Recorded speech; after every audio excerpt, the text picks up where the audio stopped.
یہ میرے بھائی اللہ سے دعا مانگا کرو، سورہ فرقان کے آخری رکوع میں یہ والا وظیفہ پڑھ لیا کرو اگر وظیفہ پڑھنا ہی ہے.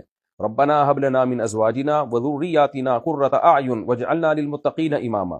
یہ وظیفہ ان لوگوں کے لیے بھی ہے جن کی شادی ہو نہیں رہی، ان لوگوں کے لیے بھی ہے جو پسند کی شادی چاہتے ہیں، ان کے لیے بھی ہے جن کی ہو گئی ہے لیکن اب بن نہیں رہی، ان کے لیے بھی ہے جن کی ہو گئی ان کی لیکن اولاد نہیں ہو رہی، ان کے لیے بھی ہے جن کی اولاد ہے لیکن نافرمان ہے. تو یہ وظیفہ بہت جامع ہے.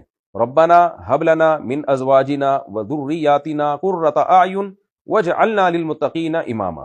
اس کا ورد کیا کریں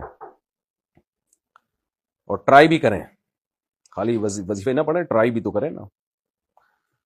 اور جب رشتہ لینے جائیں تو چائے میں بسکٹ ڈبو کے مت کھائیں، یعنی کوئی ایسا کام نہ کریں جس سے رشتہ ٹوٹنے کا چانس ہو. اور چینی میں اور جب چائے پئیں تو چینی نہ ڈالیں، کیونکہ جو اکثر جو مالدار لوگ ہوتے ہیں اور ایجوکیٹڈ ان کو شوگر بھی ہوتی ہے، ذہن میں رکھیں. بعض لوگ رشتہ لینے جاتے ہیں بھر بھر کے چینی ڈال رہے ہوتے ہیں، وہ سمجھ جاتا ہے پینڈو آدمی ہے یہ.